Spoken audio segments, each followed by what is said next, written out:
Boa tarde, minha irmã. Boa tarde, minha amiga. Você que está aí conectada, ligada com a gente. Quero dizer que é um prazer poder estar aí entrando no teu espaço nesse dia friozinho, nessa tarde gelada que nós estamos vivendo nesses dias, esse inverno rigoroso.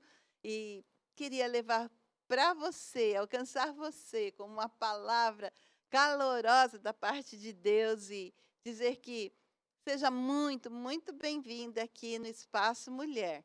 Quero começar desde já convidando você a estar eh, fechando seus olhos na medida do possível, levando o seu coração, fazendo uma prece, uma oração a Deus junto comigo.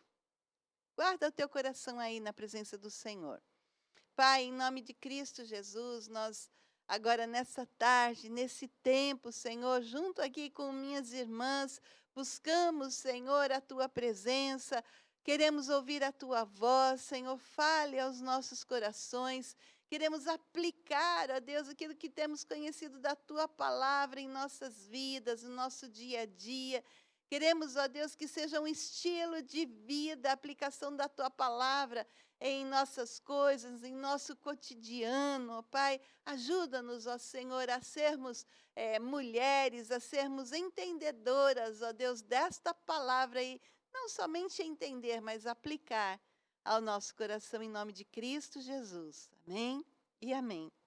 Bom, eu queria conversar um pouquinho com você. Esses dias a gente tem falado e lido algumas coisas no livro de Jeremias. E hoje, em Lamentações de Jeremias, no capítulo 3, é muito interessante. A gente vê como Jeremias ele desnuda o seu coração, ele mostra aquilo que ele está vivendo, as suas dificuldades e toda a sua luta. Jeremias, ele era um homem, um profeta, escolhido por Deus, mas antes de ser chamado para ser profeta, ele já era um sacerdote, porque ele era filho de sacerdote. E ele trabalhava com as coisas no templo, com as coisas do Senhor, preparando as coisas para o Senhor. Era um rapaz inclinado às coisas de Deus. Um rapaz que tinha uma vida séria, uma vida sóbria na presença de Deus, e Deus se agradou dele.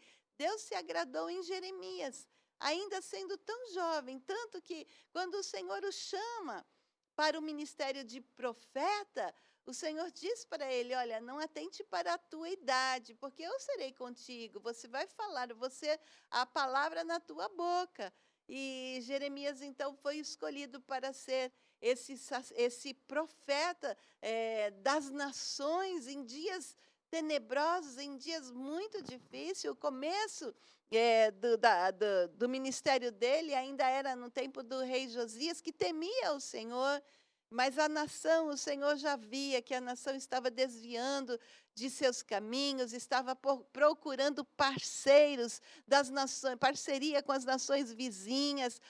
O povo já estava se tornando um povo idólatra, se esquecendo das coisas de Deus, se esquecendo da aliança que tinha com o Senhor. E Jeremias então começa a falar com a nação, começa a dizer para o povo: vocês têm que voltar para o Senhor, senão o Senhor vai nos visitar com uma repentina destruição. Ele vai visitar Jerusalém com uma grande destruição. E ele anunciava isso e pregava isso, mas ele não era ouvido pelos seus, pela sua nação. Ele não era benquisto pela mensagem que ele trazia, porque a mensagem que ele trazia era uma mensagem desafiadora, era uma mensagem de mudança de vida. E as pessoas não gostam muito de mudar aquilo que elas já estão vivendo, aquilo que elas já estão convivendo. Elas não querem se afastar de algumas coisas que são cômodas para elas. Como, por exemplo, a parceria com as nações vizinhas, e coisa que Deus abominava, Deus desprezava. Isso, aos olhos de Deus, era como um amante, como se a nação de Israel tivesse um amante e se esquecido do seu esposo, que era o Senhor. Isso feria o coração de Deus. E então ele envia esse profeta Jeremias e vem com uma mensagem dolorida, e a sua maneira de viver, o seu dia a dia foi triste por conta da mensagem que ele tinha para anunciar. Ele era debochado, ele era caçoado, porque as suas profecias ainda não se cumpriam. Ele profetizou num período de 40 anos. E no começo de suas profecias, ninguém conseguia ver a realidade daquilo que ele estava falando, que uma destruição iria vir e que seriam assolados. A nação estava bem, as mulheres estavam bem, elas eram bonitas, cheias de colares, cheias de pendentes, eram bonitas, as virgens de Israel eram as mulheres mais belas da região. Então, de repente, vinha alguém falando, olha, o mal está para vir, tal. Isso não condizia com os dias que ele estava vivendo, mas esta era a mensagem do Senhor, que ele tinha que falar com a sua boca, e isso trouxe grande sofrimento, uma grande perseguição sobre a vida dele. No capítulo 3 de Lamentações, ele começa já o capítulo dizendo: eu sou o homem que viu a aflição. Pela vara do furor de Deus, ele me levou e me fez andar em trevas e não na luz. Deveras, ele volveu contra mim a mão, de contínuo todos os dias. Fez envelhecer a minha carne e a minha pele, despedaçou os meus ossos. Então ele começa a dizer, olha a situação dele. Ele podia até ter dito, e eu acredito que no coração dele, ele dizia para Deus: Senhor, eu já era sacerdote, ele já trabalhava no sacerdócio. Por que o Senhor tinha que me escolher para ser profeta? E aí, Deus, olha, essa escolha que o Senhor trouxe para mim me impediu de ter uma família, porque uma das coisas que Deus falou para Jeremias é que ele não se casasse, que ele não constituísse família, que ele não tivesse filhos. Olha o preço que Jeremias teve que pagar por ser chamado para ser profeta naqueles dias.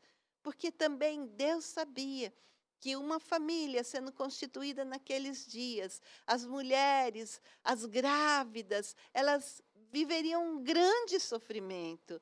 Deus não queria isso para Jeremias, não queria deixá-lo ver a sua família sofrendo e perecendo os dias que estavam por vir.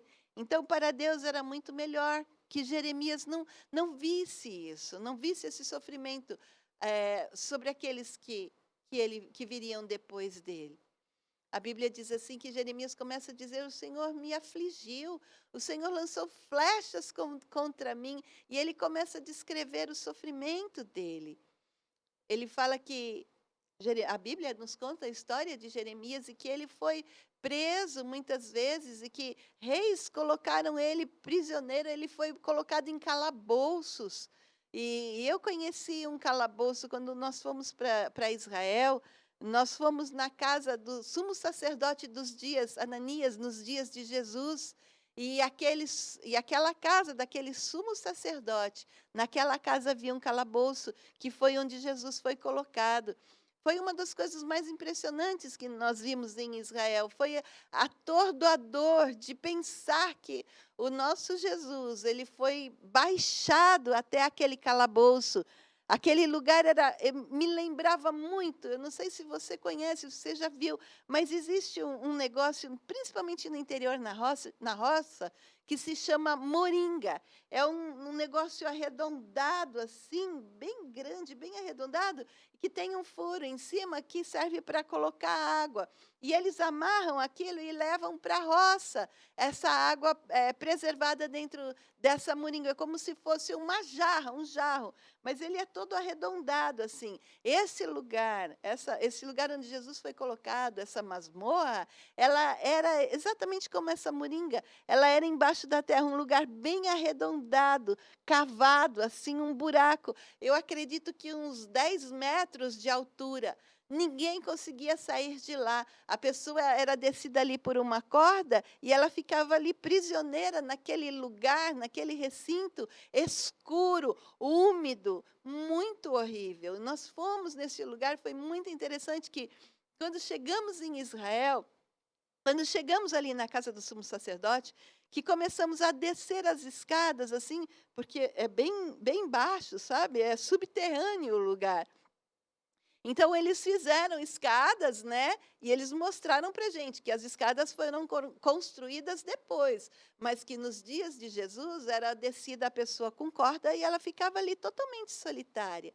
E naquele dia, quando nós estávamos ali conhecendo esse lugar, tinha um grupo de canadenses negros. Eles estavam ali fazendo uma caravana e quando eles entraram dentro desse espaço, dessa prisão arredondada ali, toda de terra apalpada, assim, terra batida, assim, eles começaram a cantar.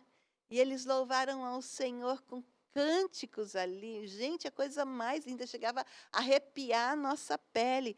Nós ficamos assistindo aquele povo ali cantando aquilo lá, imaginando o nosso Senhor Jesus prisioneiro dentro daquela masmorra, daquele negócio horrível, e aquele cântico tão lindo, falando a respeito daquilo que ele tinha vivido naquele lugar. Ai, foi muito lindo, foi muito impressionante. Você tem que ir um dia para Israel.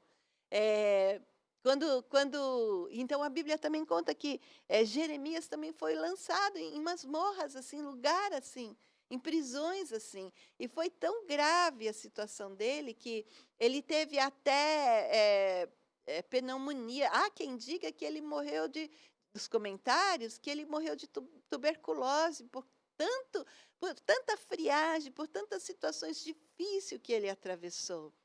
E ele podia se perguntar, né? Por que que eu tive que passar por tudo isso, Deus? Já não estava bom ser sacerdote, eu tinha que ser profeta. E isso me lembra muito no começo do meu ministério, quando eu ainda não entendia sobre o privilégio que é você ser ministro do Senhor. E eu não conseguia entender isso no meu coração. Eu achava que era uma vida muito difícil. Coitada de mim, não sabia nada, que não era uma vida difícil, não. Tinha suas dificuldades como toda e qualquer outra pessoa que passa por essa terra, mas muito pelo contrário, eu digo que a vida no ministério, no sacerdócio do Senhor é uma vida que tem um conforto violento, é uma vida que o Senhor rega com carinho, que o Senhor, o próprio Deus, supre cada uma das necessidades, o próprio Deus visita com palavras de ternura e de alento ao nosso coração. E quando eu ainda não sabia disso, eu não conseguia viver isso, eu pensava no meu coração, meu Deus, por que o Senhor escolheu meu marido para ser pastor? Meu marido é um homem tão inteligente, meu marido é um homem tão capaz, por que o Senhor o chamou para o ministério, para o pastoreio? Eu não entendia que era o melhor lugar que eu poderia estar com a minha família. Era o melhor lugar que Deus tinha preparado para mim, que Ele tinha escolhido não só o meu marido, mas Ele tinha escolhido a mim também para fazer parte desse pastoreio, para estar cuidando, para estar vivendo a presença dEle de uma forma muito mais intensa e mais íntima. E hoje eu glorifico tanto a Deus. Eu não tinha entendimento naqueles dias. E Jeremias, ele tinha um entendimento, mas ele via que o sofrimento dele era muito grande, até o ponto, e ele começa a se queixar, e aqui nesse capítulo 3 de Lamentações, ele começa a fazer as suas queixas, mostrando para Deus o quanto ele estava ferido, o quanto ele estava machucado, o quanto o próprio Deus tinha machucado ele. Ele começa a dizer que flechas foram atiradas sobre ele e que até os seus dentes tinham sido quebrados. Aí ele diz assim: parece que o Senhor se esqueceu de mim, o Senhor não se lembra mais de mim. Quando eu oro, o Senhor não me responde. E eu clamo, lembra da minha aflição e do meu pranto, e a minha boca é cheia de absinto e de veneno. A minha alma, ela não recorda mais dos dias bons. Eu não sei mais, eu não me lembro mais do tempo da bondade de Deus. E aí, de repente, em um instante mágico, magnífico, em um abraçar de Deus sobre a vida dele, ele muda de ideia. E essa parte eu queria colocar no teu coração, queria aplicar isso ao teu coração e ao meu coração também, em pensar que nós precisamos, em tempos de dificuldades, em tempos de transtornos grandes, nós precisamos mudar de ideia, mudar a direção dos nossos pensamentos. E em meio a todas essas palavras horríveis que Jeremias falava nas suas lamentações, de repente ele diz assim: ah, mas eu quero trazer à minha memória o que pode me dar esperança. Eu estou vivendo dias difíceis, eu estou vivendo dias de dor, angústia e solidão, mas eu não quero pensar nisso. Eu não quero pensar naquilo que eu estou vivendo, eu quero trazer à minha memória aquilo que me dá esperança. Aí ele continua dizendo, porque as misericórdias do Senhor são as causas de não sermos consumidos, porque a sua misericórdia não tem fim, elas se renovam a cada manhã. Grande é a tua fidelidade. A minha porção é o Senhor, diz a minha alma, porquanto esperarei nele. Bom é o Senhor para os que esperam por eles, para os que esperam, para a alma que o busca. Bom é aguardar a salvação do Senhor, e isso em silêncio. Bom é para o homem suportar o jugo na sua mocidade. Olha só que mudança, que despertar, que decisão, que em meio a tanta tristeza, a uma história de tristeza que ele carregava com ele tem um start e ele diz: deixa isso para lá, traga à memória aquilo que te dá esperança, porque a misericórdia do Senhor, ela se renova, porque o Senhor tem ainda uma história de bênção para escrever sobre a minha vida, porque o meu fim não acabou, porque eu ainda vou viver as promessas de Deus sobre a minha vida. Se não nessa terra, em outro lugar, a gente consegue entender muito bem aquilo que ele queria dizer. Os dias estavam sendo muito difíceis, mas o Deus em quem ele esperava era muito maior, era muito maior. E Jeremias, ele depois, quando Nabucodonosor chegou, ele viu as suas promessas se cumprirem da forma como Deus tinha dito, e nem assim o povo entendeu sobre aquilo que ele falava.